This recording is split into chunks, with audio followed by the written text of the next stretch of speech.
much motherfucking design on right now. Bring it down, bring it back, nigga. Clap with that 3 old blast on the block, where that niggas of a line, and you know. Assalamualaikum warahmatullahi wabarakatuh. Halo semuanya, kenalin nama aku Fadila Fatma. Aku Dewi Novitasari. Kami dari kelompok 14. Di sini kami sudah berada di Lestari Bakery yang berlokasi di Jalan Raya Ngawi Solo Kebayan 3 Sidoarjo, Kecamatan Sidoarjo, Sragen. Hai, ini dia salah satu tempat toko kue terenak di daerah Sragen dengan harga yang terjangkau. Berdiri sejak tahun 2017. Di sini menjual beraneka macam roti dan kue. Proses pembuatannya, pertama-tama masukkan semua adonan ke dalam mixer sampai semuanya merata. Kemudian tuang adonan ke dalam cetakan dan tunggu sampai adonan mengembang. Lalu masukkan ke dalam oven sampai warnanya berubah kecoklatan. Baru diangkat dan didinginkan. Dan yang terakhir, barulah dikemas dan dijual. Halo semuanya, di sini saya sudah bersama dengan narasumber dari Lestari Bakery. Maaf Pak, sebelumnya bisa diperkenalkan terlebih dahulu dengan Bapak siapa? Nama saya Juman Junaidi, kelahiran saya Jawa Barat, tapi saya merantau di Jawa Tengah, keadaan Solo Sragen, cari nafkah. Kalau boleh tahu, Bapak memulai bisnis ini tuh sudah sejak kapan Pak? Kalau untuk usaha ini sekitar 7 tahunan ya.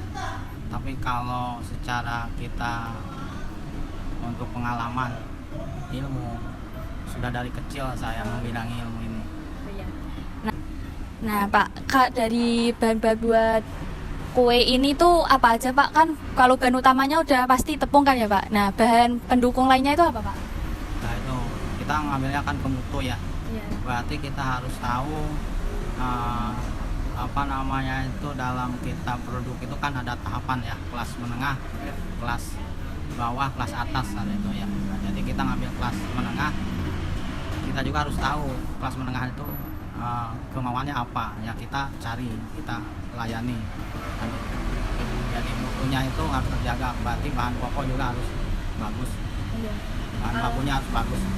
Bahan pokoknya itu apa aja Pak? Kalau boleh tahu. Yang dikatakan ya kalau namanya cake apa roti itu ya tepung, telur, susu, mentega dan lain-lainnya untuk menunjang rasa. Kalau boleh tahu, per bulan itu Bapak biasanya ngeluarin biaya itu buat produksi itu kurang lebih berapa Pak?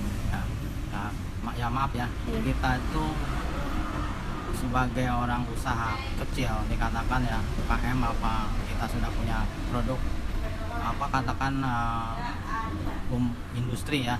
Jadi kita juga masih ada kendala kalau kita ada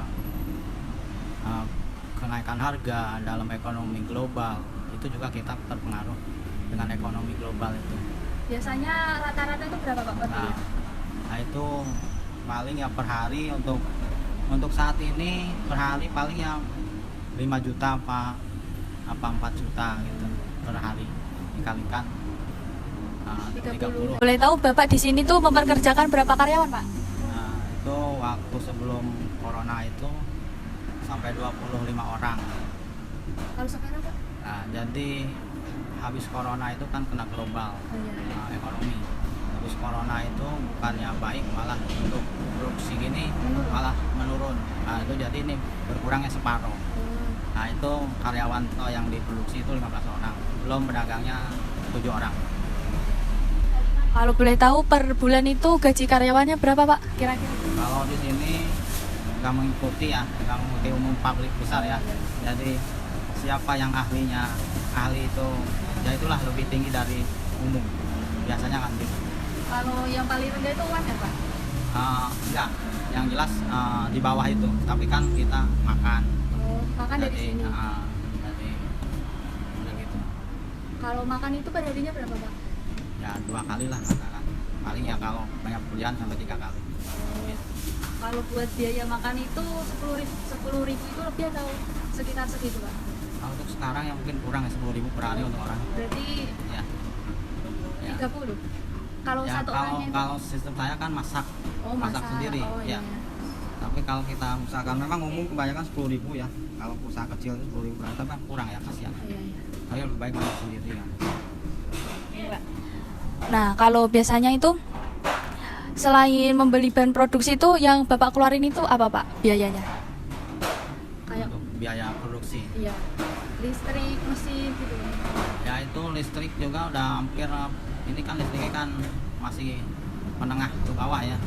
Jadi dalam keadaan 7.000 ya. Nah, jadi kan paling bayar kita per bulan udah nyampe 4 jutaan. Kalau mesin itu biasanya servis atau nanti dipakai sampai rusak atau gimana? Nah itu kita itu ya sebagai orang produksi, sebagai orang produksi yang memerlukan mesin-mesin itu, ya mesinnya di planning kalau wayai servis, surat targetnya kita harus servis jangan sampai nunggu rusak. Kalau servis itu ngeluarin biaya berapa Pak?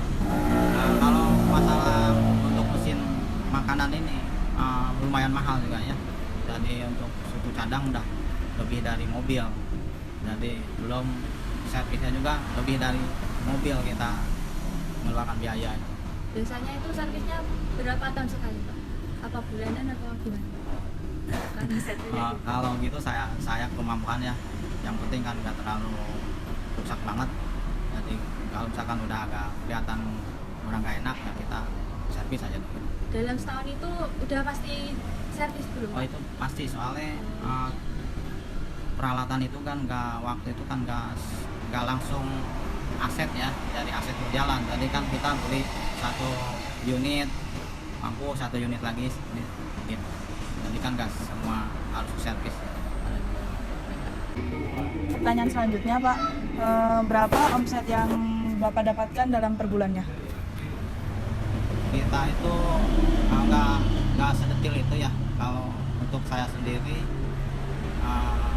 kita usaha itu soal omset dikatakan ada rugi dan untung kan gitu ya. Nah, jadi kan omsetnya itu ya seperti tadi ya, antara 3 juta, 4 juta, 5 juta